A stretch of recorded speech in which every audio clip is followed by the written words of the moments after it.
بسم اللہ الرحمن الرحیم۔ شعبان کی 15ویں شب بارات کہلاتی ہے، یعنی وہ رات جس میں مخلوق کو گناہوں سے بری کر دیا جاتا ہے۔ تقریباً 10 صحابہ کرام علیہم رضوان سے اس رات کے متعلق احادیث منقول ہیں۔ حضرت سیدہ عائشہ صدیقہ رضی اللہ تعالی عنہا فرماتی ہیں کہ شعبان کی 15ویں شب کو میں نے نبی کریم صلی اللہ تعالی علیہ وآلہ وسلم کو اپنی آرام گاہ پر موجود نہ پایا، تو تلاش میں نکلی، دیکھا کہ آپ جنت البقیع کی قبرستان میں ہیں۔ پھر مجھ سے فرمایا کہ آج شعبان کی 15ویں رات ہے۔ اس رات میں اللہ تعالیٰ آسمان دنیا پر نزول فرماتا ہے اور قبیلہ بنی کلب کی بکریوں کے بالوں کی تعداد سے بھی زیادہ گناہ گاروں کی بخشش فرماتا ہے۔ دوسری حدیث میں ہے، اس رات میں اس سال پیدا ہونے والے ہر بچے کا نام لکھ دیا جاتا ہے۔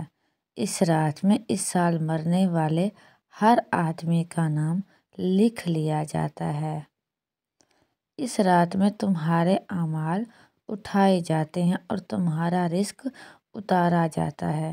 اسی طرح ایک روایت میں ہے کہ اس رات میں تمام مخلوق کی مغفرت کر دی جاتی ہے سوائے 7 اشخاص کے، کہ وہ یہ ہیں: مشرک، والدین کا نافرمان، کینہ پرور، شرابی، قاتل، شلوار کو ٹخنوں سے نیچے لٹکانے والا اور چغل خور۔ ان 7 افراد کی اس عظیم رات میں بھی مغفرت نہیں ہوتی جب تک کہ یہ اپنے جرائم سے توبہ نہ کر لیں۔ حضرت علی رضی اللہ تعالی عنہ سے ایک روایت میں منقول ہے کہ اس رات میں عبادت کیا کرو اور دن میں روزہ رکھا کرو۔ اس رات سورج غروب ہوتے ہی اللہ تعالیٰ اپنے بندوں کی طرف متوجہ ہوتے ہیں اور اعلان ہوتا ہے: کون ہے جو گناہوں کی بخشش کروائے؟ کون ہے جو رزق میں وسعت طلب کرے؟ کون مصیبت زدہ ہے جو مصیبت سے چھٹکارا حاصل کرنا چاہتا ہو؟ ان احادیث کریمہ اور صحابہ کرام اور بزرگان دین کے عمل سے ثابت ہوتا ہے کہ اس رات میں 3 کام کرنے کے ہیں۔ نمبر 1، قبرستان جا کر مردوں کے لیے ایصال و ثواب اور مغفرت کی دعا کی جائے، قرآن مجید کی تلاوت کی جائے۔ اس مبارک رات میں نوافل، تلاوت، ذکر و اذکار کا اہتمام کرنا۔ اس بارے میں یہ واضح رہے کہ نفل ایک ایسی عبادت ہے جس میں تنہائی مطلوب ہے۔ یہ خلوت کی عبادت ہے۔ آپ قریبی مسجد میں تنہا کھڑے ہو کر سکون سے عبادت کیجیے، اور اگر گھر میں عبادت کرنا چاہیں تو گھر میں تنہا عبادت کریں، مگر اللہ تعالیٰ کو محبت سے یاد کریں۔ روح کی غذا عبادت ہے۔ عبادت سے روح کو سکون ملتا ہے۔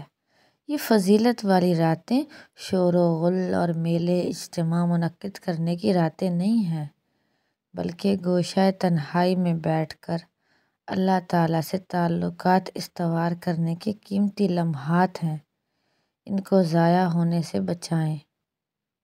دن میں روزہ رکھنا بھی مستحب ہے۔ ایک تو اس بارے میں حضرت علی رضی اللہ تعالی عنہ کی روایت ہے، اور دوسرا یہ کہ نبی کریم صلی اللہ علیہ وآلہ وسلم ہر ماہ ایام بیعت کے، یعنی چاند کی 13، 14، 15 کے روزوں کا اہتمام فرماتے تھے۔ لہٰذا اس نیت سے روزہ رکھا جائے تو معجب اجر و ثواب ہوگا۔ باقی اس رات میں پٹاخے بجانا، آتش بازی کرنا، یہ سب خرافات میں شامل ہیں۔ شیطان ان فضولیات میں انسان کو مشغول کر کے اللہ کی طرف سے مغفرت اور عبادت سے محروم کر دینا چاہتا ہے، اور یہی شیطان کا اصل مقصد ہے۔ موجودہ پرفتن دور میں جتنا ہو سکے عبادت کیجیے۔ ان لمبی راتوں میں عبادت کرنا اب ضروری ہو گیا ہے، کیونکہ ہم دنیا داری میں اتنا مشغول ہو چکے ہیں کہ ہمیں آخرت کی تیاری کی فکر ہی نہیں رہتی۔ تو ایسی راتیں ہمیں اللہ تعالیٰ کی رضا حاصل کرنے کا موقع فراہم کرتی ہیں۔ جو کوئی بھی مولوی صاحب یہ کہے کہ حدیث سے ثابت کریں، اس رات عبادت کرنا لازمی تو بتائیں۔ تو ایسے مولانا حضرات کو میرا ایک ہی جواب ہے کہ بے شک ان لمبی راتوں میں پوری رات عبادت کرنا فرض نہیں ہے، مگر منع بھی تو نہیں ہے۔ اور موجودہ ٹک ٹاک، سوشل میڈیا اور مہنگائی دکھاوے جیسی زندگی میں اگر کوئی پوری رات عبادت کرے تو اس کی یہ عبادات بہت افضل عمل ہوگا، کیونکہ اس نے اس پرفتن دور میں عبادت کی کہ جب لوگ غفلت میں مبتلا تھے، خرافات میں مبتلا تھے، لہو لہب میں مبتلا تھے۔ اب وہ دور ہے کہ آپ کو دن میں 1 گھنٹہ بھی فری ملے تو اسے بھی آپ ضائع نہ کرو۔ ایک تسبیح درود شریف کی پڑھ لیں، استغفار کی پڑھ لیں، تسبیح فاطمہ پڑھ لیں، بس ذکر و اذکار کریں تاکہ آپ ہر آنے والے فتنوں سے محفوظ رہیں۔ المختصر شعبان المعظم کی 15ویں شب کو کچھ نوافل ادا کریں۔ یہ نوافل بزرگان دین ادا کرتے تھے اور ان سے پورا سال برکت بھی رہتی تھی۔ ہاں، یہ فرض نہیں ہے بلکہ مستحب عمل ہے، یعنی پڑھو تو ثواب اور برکت، اگر نہ پڑھو تو کوئی گناہ بھی نہیں ہے۔ نوافل کچھ یوں ہیں۔ ماہ شعبان کی 15ویں شب کو چاہیے کہ بعد نماز مغرب 6 رکعت نفل نماز پڑھے، 2 رکعت کے بعد سلام پھیرے اور 1 بار سورہ یاسین کی تلاوت کرے یا پھر 21 بار سورہ اخلاص پڑھے، پھر اگلی 2 رکعت نماز پڑھے اور پھر اس کے بعد 1 بار سورہ یاسین اور 21 بار سورہ اخلاص پڑھے۔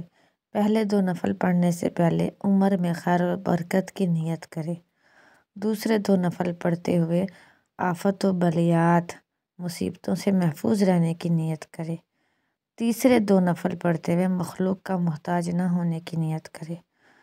نماز مغرب کے بعد یہ نوافل ادا کرے اور نماز عشاء سے پہلے 2 رکعت نماز نفل اس طرح بھی پڑھے کہ ہر رکعت میں سورۃ فاتحہ کے بعد 1 مرتبہ آیت الکرسی، 10 مرتبہ سورہ اخلاص اور 1 مرتبہ سورہ ناس پڑھے اور ایمان و سلامتی کی دعا کرے۔ نماز عشاء کے بعد سورہ واقعہ پڑھیں، سورہ ملک پڑھیں، سورہ فتح پڑھیں۔ یہ لازمی نہیں، اگر آپ قرآن پاک کی تلاوت کرنا چاہتے ہیں تو یہ صورتیں لازمی پڑھیں، اس کے علاوہ آپ جو چاہے صورت پڑھیں۔